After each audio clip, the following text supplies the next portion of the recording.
Hello, this is Danny from CG Dreams.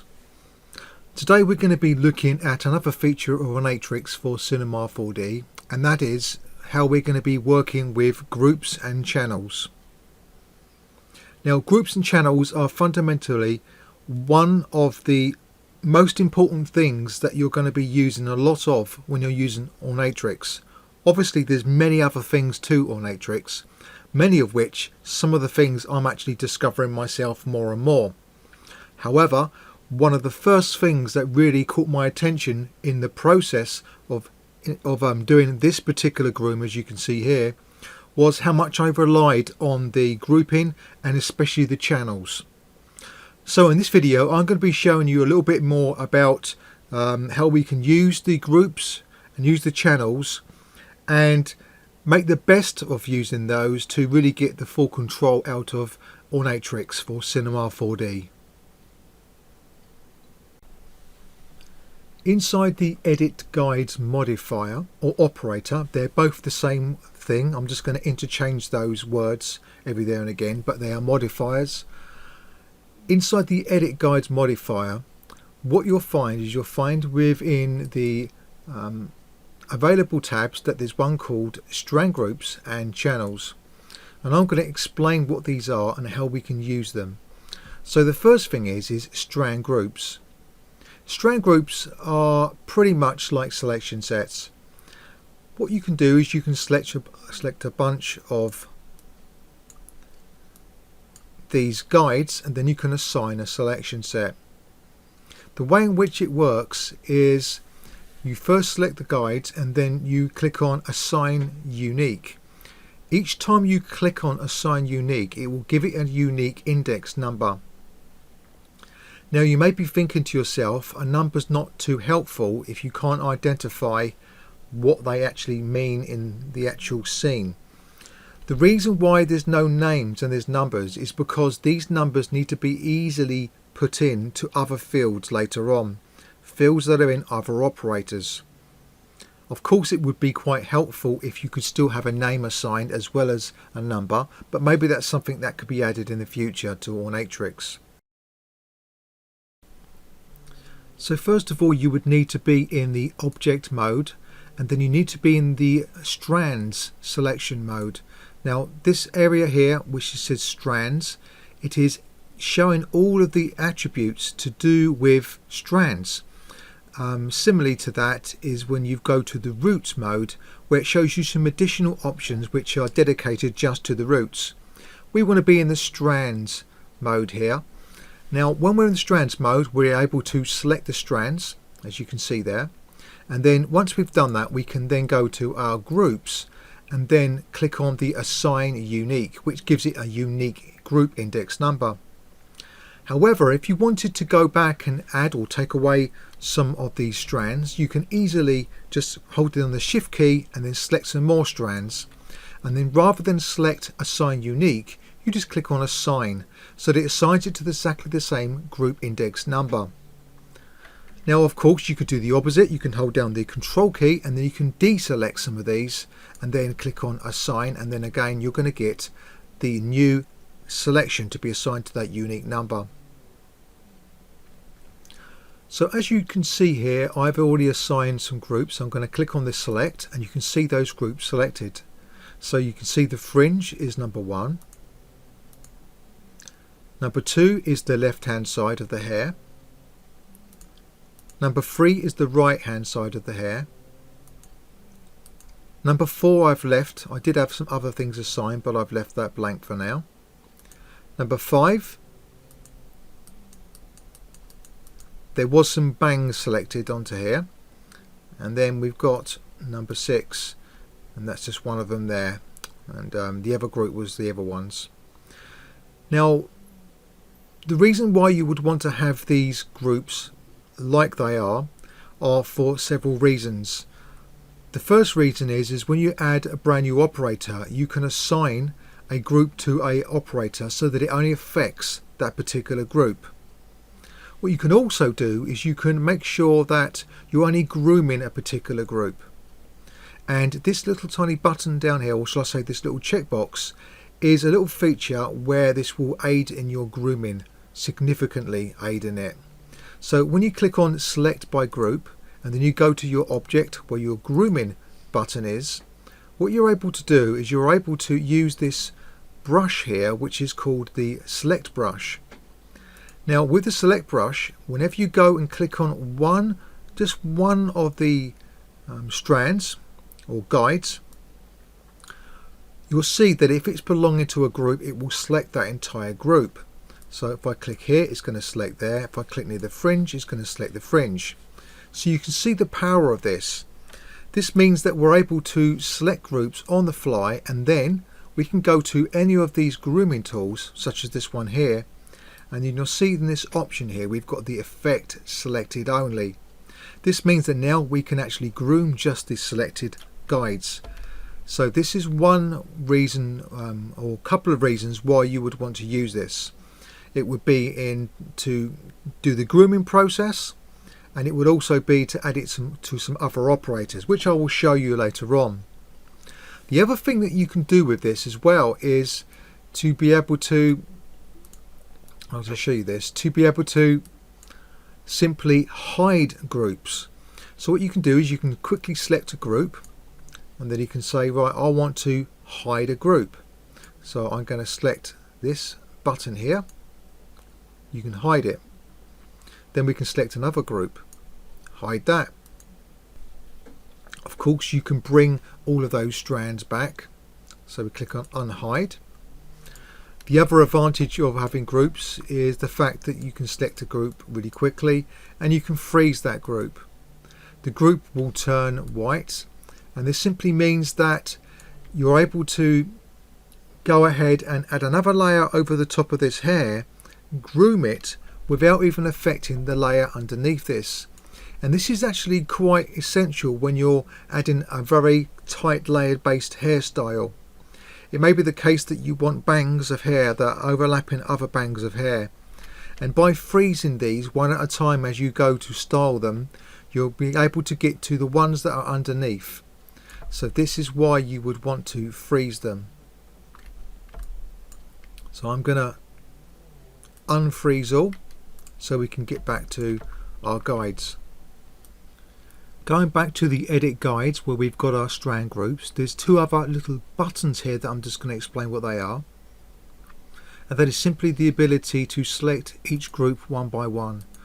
You can see here that by doing this, it's going to select those groups for you, instead of you having to manually go to the number and then click on the select button. So this is just one way that you can just cycle through these. And the good thing is it's only going to cycle through the group numbers that are available. It won't keep on going up through an index of groups that don't actually have anything assigned. Just another quicker way for you to do this. So we've looked at strand groups, now we're going to be looking at channels. Now the primary difference between the strand groups and channels is that strand groups simply is a selection. It's a selection set. With the channels, however, you can assign a value in which is a strength value, and then you can use this particular channel in any of the operators. And I'm going to show you how you can use this. It's a very, very powerful way of getting down to some fine editing. So as you can see in here, we've got some channels already in here. And these are the ones I've used for this particular groom, and you'll see that as I'm clicking through them, you'll see some of them showing black and some of them showing white. In fact, you can use a value between black and white, and these values is basically a strength that can be applied to these particular strands. So I'm going to show you how we do this. So I will work with strand groups when I'm doing this. In this particular case, I'm going to select a strand group. Let's just say we're going to go for the fringe area. Go to channels, and then what I can do is I can select a channel based upon the selection. So the selection is a fringe, and I can choose exactly what I want that channel for. So for instance, if I have in mind to have a channel for clumping, I can name that clumping, so it makes it more easier for me to identify. So what I'm going to do is I'm going to create one now, and I'm going to create one based upon a complete whole strand. Now you can actually make them on a basis of vertex, per vertex, and I'll show you that in a minute. But we just stick with per strand channel. I'm going to click add. I'm going to call this fringe. Now I like to add the number that I've chosen from the group if it belongs to a group. That's something that I'm kind of adopting in my workflow. Now fringe 1 doesn't really mean a lot, but if you put in there what it's going to be for, fringe 1, that's going to allow me then to assign a value to it. Now we just go down here, we've got it selected, the value slider is here, and we can go between 0, which is black, and black equals no strength, no value, and then when we go to the other extreme to 1, it is white, which is 100% strength. And of course we can go anywhere between here as well. So the way in which many will work with this is they will assign a value of 0. So I'm going to do that now. I'm going to assign a value of 0. And then what I'm going to do is I'm going to go to a frizz operator. And you'll notice inside the frizz operator, first of all, that we've got this strand group. So this is the first time I'm going to show you how you can use a group. So if I type in 1, you'll see that the strands for the fringe have been affected only. If I just change this amount, you can quite visibly see this happening. Now watch what happens when we go a little bit further down. We've already isolated it off just to the fringe area so far, but when we go down here we've got this amount channel. So whenever you see the field in any of the operators which is referring to amount channel or something else channel, it means that we're able to add one of the channels that we added when we were in the edit guides. So there's our channels, and when we go to the frizz, we click on this little tiny box, we can see all of the channels that we've selected. Now you should be able to see exactly why we needed to rename the particular channel to be resembling what we're going to be using it for. So in this particular case I called this frizz fringe. Now as soon as I select this, you will notice that all the effects gone. It doesn't matter how much I apply, it won't be affecting the fringe. This is because we've now assigned the amount, which is this slider here, to a channel. Now to make proper use of this, we need to make sure that the frizz is in the correct place.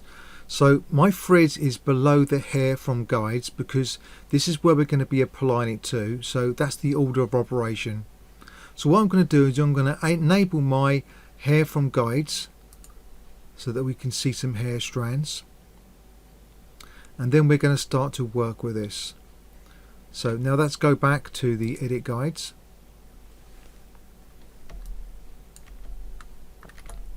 And go a little bit closer. And then we're going to go to our channels. We're going to make sure that we've got this fringe channel selected. And then just to recap, we're selecting this particular brush here. Okay, and then we're going to be applying it. We're going to be painting this hair. So let's go back to our channels. We're going to choose to give it a value. Let's try a value of 50% to start with. And watch what happens when I start to paint these guides.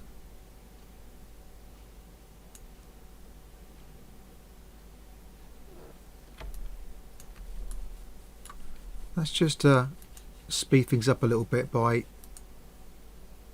bringing the number of hairs in the viewport down.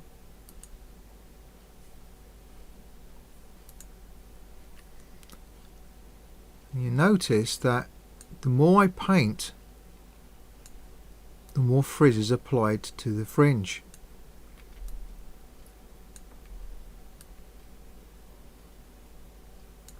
and we can equally go down and paint out, so you don't have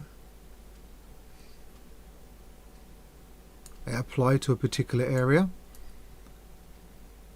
You see that? So what this enables you to do is enables you to first of all refine things down to a group level, and then you can take things down from a group level to applying the effect on particular strands.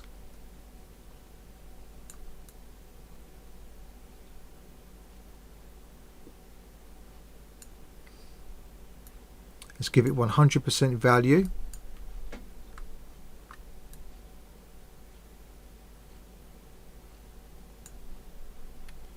Give it a little bit more here.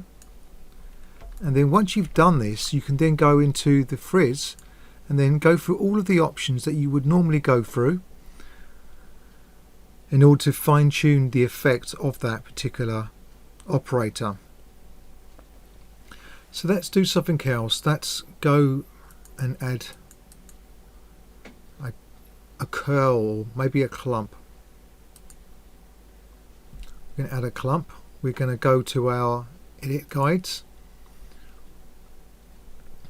and then we're going to create a clump channel, and I believe I've already created a clump channel there. There's one there for the front. Now, I don't think at the moment there's anything assigned to that. We can soon see. If we just make sure we deselect everything, and then I'm going to turn off my hair from guides just for the moment. We go to our channels, and where we click on clump fringe, yeah, you can see the assignment is black at the moment here, so that's fine. You don't have to do the painting with this, by the way. You can just simply select the group that you selected in the first place, go to channels, and then select a value, say 50%, and then you can just click on apply or assign value to channel, and it will assign 50% of that strength there. So what I'm going to do is I'm going to do just that. I'm going to assign 50%, and then what it will do is it will go grey, as you can see there. I'm going to keep that selected just as it is for the moment, and then we're going to go to our clump. Now the strand group I want to limit the clump to is going to be strand group number 1, so we're only going to get clumps to that area. And then I'm going to go to my clumps, and I'm going to choose the amount of clumps and then clump it. We've got a 50% of value at the moment here. We can choose one of the other ones like strand groups and see how we go for that. So per group it's going to be clumping it together. Now if we go back to the amount, again we've got this amount here. But we can choose what we do with that amount. Let's try another one there. Let's try guides. You probably won't see the effect because we are just looking at the guides at the moment, but if we were to go to the hairs and turn the hair from guides on, this is where you're really going to see what's going on with it. So we'll try random.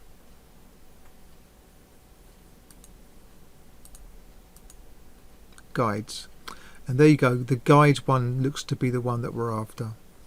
And I'm going to go back to the object, and you can see here when I'm turn the amount on and off what it's doing. Now you've got lots of options within the clumps. I'm not going to go through that today. It's a separate video tutorial, but what I'm going to show you here is the amount channel that we're going to be applying to this. So again we're going to go to the amount channel, and we're going to apply our clump front. Now the clump front has been assigned a 50% value. You can guess what we're going to be able to do now. We're going to go to our edit guides, and again with our brush selected we're going to make sure that we've got a value in here which is going to be what we're after. So I'm going to say I want to remove some clump. I don't want any clump on these particular guides.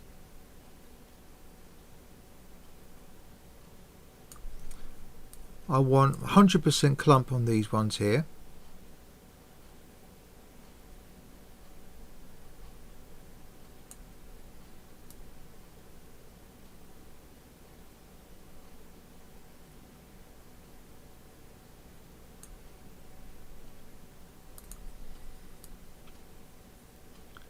really get those clumps really fine and tight for these particular ones. We could obviously use our selection if we wanted to, and we'll just select some of these guides. We've got it in group mode at the moment, so I'm going to just turn off this select by group, so now I can just select on a per strand basis, just to show you there that we can go into our channels and then assign 100% value there just to those particular ones. Now when we go back into our clumps, you're going to see some areas are clumped, some areas are not.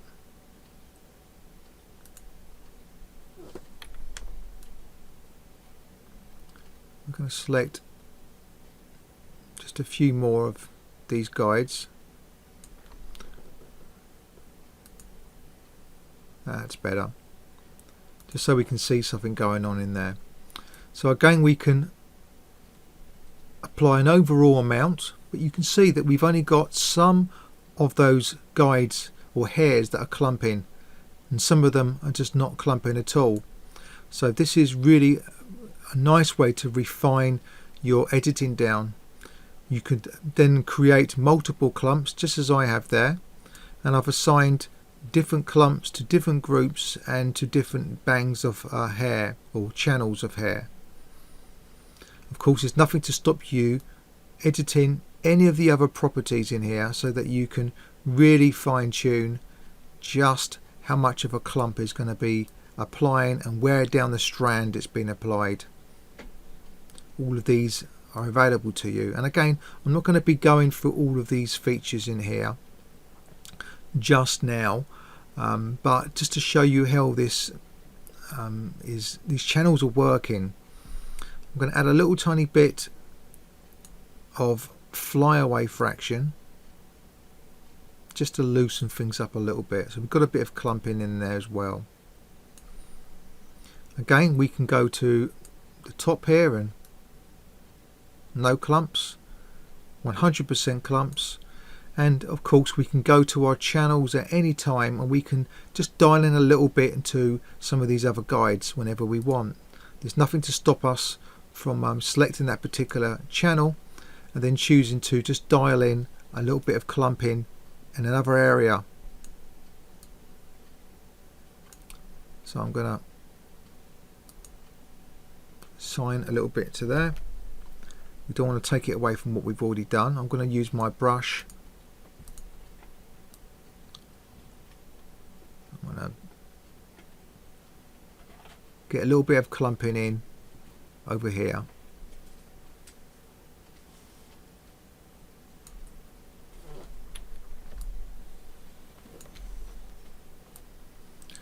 So another area within the channels is to work on a per vertex basis. So far we've looked at the per strand basis, which means that basically when we assign or we paint a value between 0 and 1, that it paints it on the entire strand length. Now when we move down this to the bottom of the list, you'll see here that we've got this per vertex. When we select this and create a brand new channel, it creates a channel based on a vertex level. What this means is we can apply strength between anywhere from the root to the tip on a per vertex level, or a per point level according to how many points you've got on per strand. So what I will then do is I will then select the fringe curl. In this particular case I've already created one, and then when I go to my grooming tool with the correct brush selected, you'll notice that when I start to paint, it's painting it gradually as I'm going up the guide length. Of course we can change the value, so we can have a grayer, darker value up there, less value, and that's up 100% at the tips.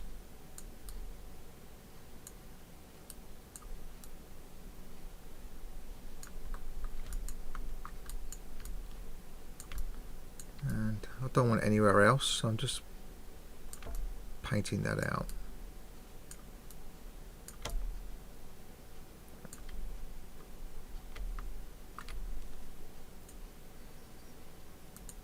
What we will do is we will go and add a curl, and I'm going to give it enough curl that we can really see something going on in here. I'm going to change the phase as well so it becomes much more tighter.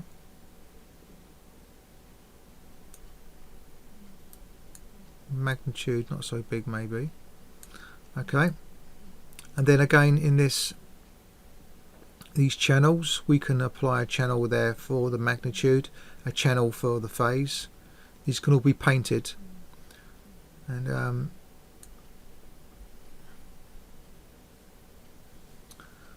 let's select one. We will go with the magnitude.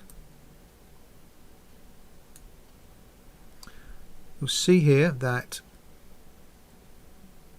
it's applied it just to the tips. So we've got curls that is just on the tips.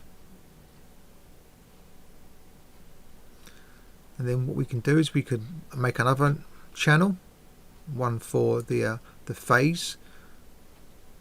Even you've got a stretch channel on here, so you can create a channel for a lot of these areas here. One for stretch, one for phase, one for magnitude, one for the multiplier.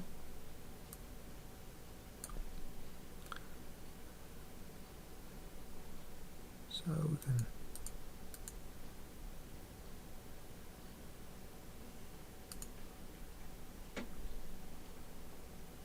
and that's not a channel there actually. We can bring it down to a particular group before we even apply channel. So group 1 is the fringe, so it means it eradicates it from anywhere else. And remember that when we go to edit the guides, we can go in there and give it a little bit more wherever we want it. So I want it a little bit further up the hair, and we go back to our curl. Now we've got it further up the hair but not all the way to the roots. Obviously we can change that with this ramp, but we've done it now with on a per vertex level.